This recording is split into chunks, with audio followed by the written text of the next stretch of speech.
So I keep getting this question over and over and over and over again, so I'm going to do another video on this topic. People want to know, is it healthy to alkalize my body? Okay.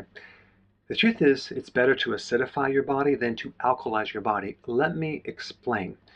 First of all, we have this scale of pH, and at 7 we have neutral, okay? Anything higher, like in 8, 9, 10, 11, 12, you get a pH that's more alkaline. Okay, so the numbers that go higher are more alkaline. The numbers that go lower, like 6, 5, 4, are more acid. And for every whole number you're going lower, from 7 to 6, you're getting a compound effect by the factor of 10. So for example, if you have a pH of 5, that is 10 times more acid than a pH of 6. Okay? All right, so that's what pH is. You have a lot of different parts of the body that have a lot of different pHs. The one that's really significant is the stomach. The stomach should be extremely acid, like between 1 and 3. Now, if we compare this to the different fluids of the body, the stomach is the most out of range pH, okay, in the entire body. And so you have the stomach, which is kind of like the main organ that is at the very beginning of the digestive cycle or the chain of events. And so if that stomach doesn't work right or you have a problem with it, from that point on, nothing else can work right. And the reason I'm bringing up the stomach is because you have various enzymes that are activated by your pH. In other words, enzymes, those things that help you with digestion, those magical little proteins that allow all the biochemistry to work, are controlled by an optimum pH. For example, pepsin, which is in the stomach, which helps you digest protein, works and is activated between the range of 1.5 and 1.6. I mean, that's a very narrow range, and that's extremely acid. So pepsin will not work in an alkaline stomach. Okay, that means you're not going to be able to digest protein. And if you're not digesting protein, that can end up in the small intestine as undigested protein, and it can start creating putrefaction and create all sorts of problems throughout this entire chain of events, because you have like at least 30 feet of intestines, right? So you can imagine if you have undigested protein at the very beginning part, what happens at the very end part. Then we have lipase, which is an enzyme that helps you digest lipids or proteins. That works in the pancreas in an alkaline pH. Now, there's another lipase in the stomach that works in an acidic pH at 4 to 5. But the lipase in the pancreas works in an alkaline state. So you have different enzymes in different parts that create different effects. And then you have amylase, which helps you digest starches, right? And that works in a slightly acidic to a neutral pH. ATP, the energy currency of the body in the mitochondria, works at a pH of 9. That's very alkaline.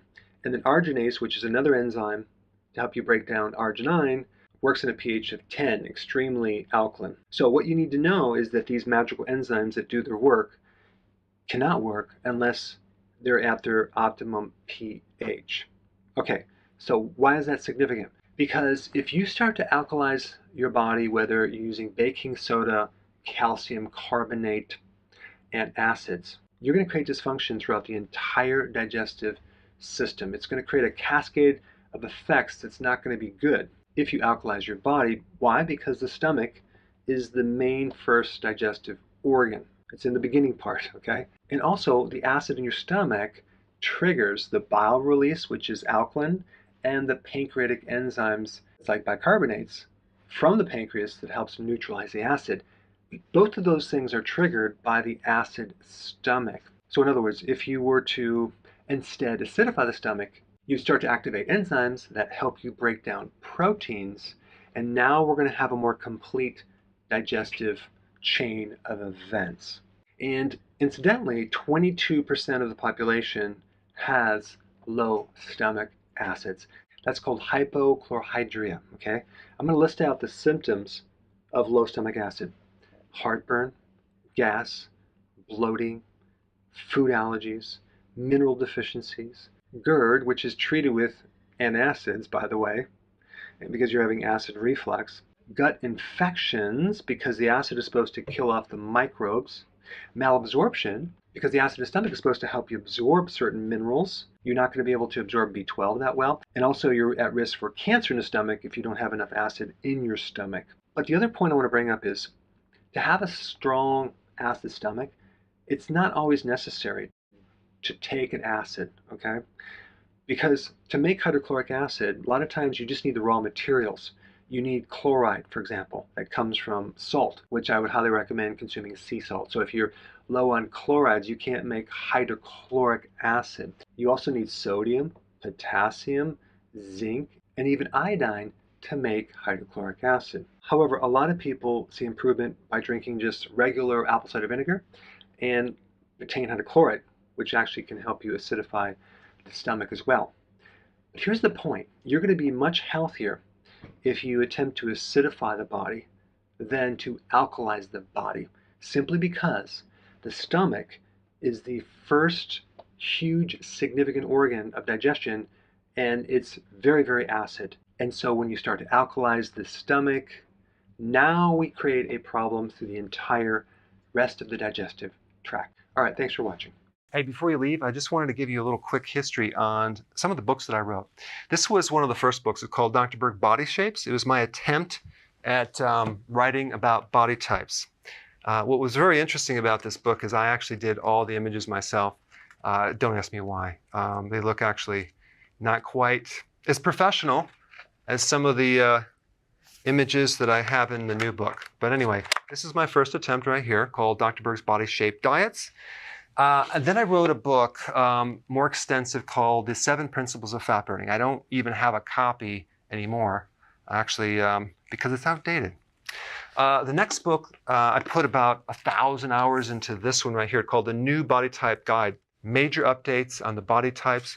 I put a lot of energy into this. It has professional images, graphics, all sorts of things. Now, the problem with this book is it doesn't really describe what this is really about. Body types are only a small portion of what's in this book. And that's why I changed the name to the Healthy Keto Plan, okay? If you happen to have this book, you don't really need this book because there's only very, very minor updates. But if you don't have this, you need to get this one right here. This book goes into every single detail that you would ever want to know about. It goes into the 7 principles of fat burning. It goes into hormones, the body types, the basic keto plan. It goes into intermittent fasting. I talk about the 10 fat burning triggers and blockers and fat burning strategies with a lot of details in every single chapter. I go into body issues that interfere with losing weight. There's very few people that just have a weight problem. They have a lot of body issues, whether it's sleeping problems, stress problems, inflammation, menopause. I cover that extensively in this book. Then I talk about how to get rid of stress, and I show you a technique. Then I get into exercising. And then I have a lot of really good recipes in this book as well. So this is a good reference guide. On my website, if you get this book, you get this one free. It's called Healthy Keto and Intermittent Fasting. This is the shortcut, quick guide to this book. And the reason I created this book is to have you, within 45 minutes, learn how to do keto, okay, in intermittent fasting, exactly what you need to do. Then you can fill in the blanks with this book right here. So right now I'm doing a special. If you get this book, you get this one totally free, or you can go to Amazon and get these individually. So I just want to clarify the difference between this book and this updated one right here. If you don't have this, you need to get this right here. That way you can get the exact correct information to do it healthily.